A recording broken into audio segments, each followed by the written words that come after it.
ज्ञानाची ज्योत पेटली विज्ञानाच्या प्रकाशात, स्वप्नांना मिळाली पंख संशोधनाच्या आकाशात.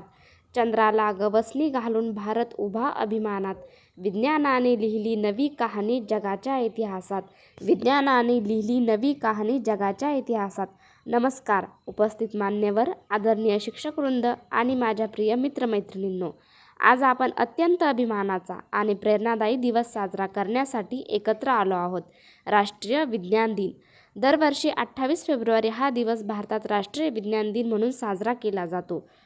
हा दिवस महान भारतीय शास्त्रज्ञ सी.व्ही. रमन यांनी 1928 साली लावलेल्या रमन परिणाम या क्रांतिकारी शोधाच्या सन्मानार्थ साजरा केला जातो.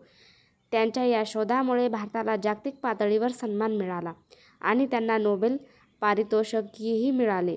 मित्रांनो, विज्ञान म्हणजे फक्त प्रयोगशाळा नाही. विज्ञान म्हणजे विचार करण्याची पद्धत आहे. विज्ञान म्हणजे अंधश्रद्धेवर मात करून सत्याचा शोध घेणे.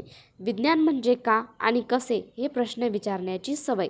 आज आपण सकाळी उठल्यापासून रात्री झोपेपर्यंत जे काही वापरतो, मोबाईल, इंटरनेट, वीज, वाहने, औषधे, हे सर्व विज्ञानामुळे शक्य झालेले आहे.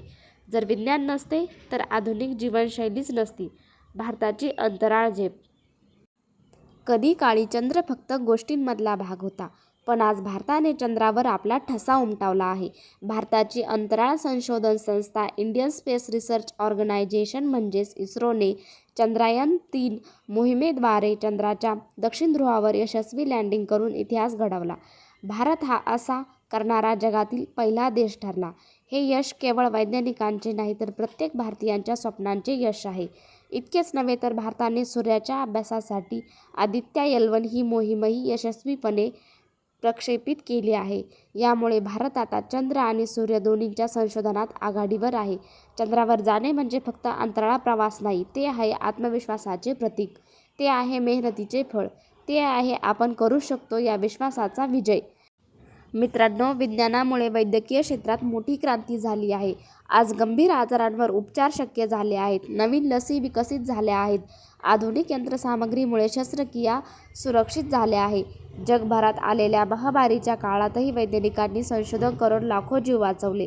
हे विज्ञानाचे सामर्थ्य आहे.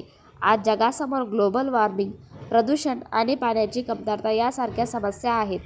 या समस्यांवर उपाय शोधण्यासाठी सौर ऊर्जा, पवन ऊर्जा आणि पर्यावरणपूरक तंत्रज्ञान विकसित होत आहे. विज्ञान आपल्याला केवळ प्रगतीचं नाही तर जबाबदारीही शिकवते. कृत्रिम बुद्धिमत्ता आणि भविष्य. आज आर्टिफिशियल इंटेलिजन्स म्हणजेच कृत्रिम बुद्धिमत्ता शिक्षण, शेती, उद्योग, वैद्यकीय क्षेत्रात मोठे बदल घडवत आहे. भविष्यातील जग तंत्रज्ञानावर आधारित असेल. कदाचित उद्याचा मोठा शोध आपल्या शाळेतूनच लागेल. महिला वैज्ञानिकांचा अभिमान. आज भारतीय महिला वैज्ञानिकही अंतराळ मोहिमेमध्ये मोठी भूमिका बजावत आहेत. इस्रो मधील महिला शास्त्रज्ञांनी चंद्रयान मोहिमेत मोलाचे योगदान दिले आहे. यातून सिद्ध होते की विज्ञान क्षेत्रात स्त्री-पुरुष समान आहेत. विज्ञान आपल्याला शिकवते, कोणतीही गोष्ट अंधपणे मानू नका. प्रश्न विचारा, पुरावा शोधा, तर्क करा. महान शास्त्रज्ञ आणि भारताचे माजी राष्ट्रपती APJ अब्दुल कलाम यांनी म्हटले आहे, स्वप्न ते नाही जे आपण झोपेत पाहतो, स्वप्न ते आहे जे आपल्याला झोपू देत नाही. चला, आपणही मोठी स्वप्ने पाहूया, ज्ञानाची भूक जपूया आणि भारताला विज्ञान क्षेत्रात महासत्ता बनवूया.